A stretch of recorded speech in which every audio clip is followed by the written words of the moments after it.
Guys, for today's video is magluluto ako ng tilapia, sinabawang tilapia, simpleng luto lang ng tilapia, lutong pordoy, dahil yun lang, wala tayong budget, yan lang yung ano natin, worth of 100 pesos na tilapia. At bumili nga ako ng pizza, yan lang kasi nakita ko dun sa ref, yung kung ano nakita ko, yun lang yung ano, isasahog ko. At yung malunggay, may tanim kami sa labas. And then, ito na nga yung tanglad, sili, sibuyas, diba? Lutang. Tapos kamatis, luya, yung tanglad, dami namin dyan sa labas.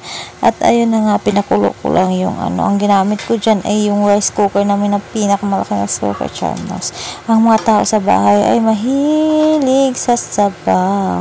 Kasi nga, mga bata, yung mga kasama ko, gusto nila mahilig sila sa ano, sabaw-sabaw talaga sila. Kaya, may lutuan ako dun maliit. Kaya wala akong nakita ang ibang lutuan kundi rice cooker.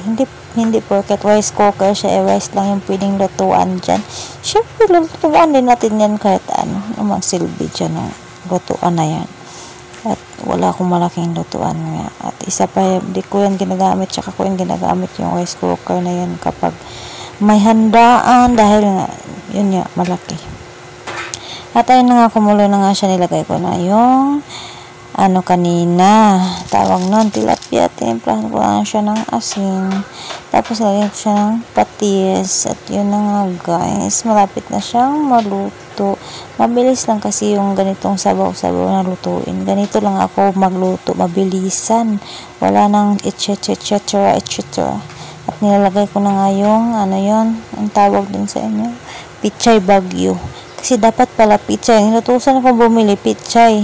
Wala naman kasi akong sinabing pichay na galing pichay na may bagyo. At yun na nga binili niya.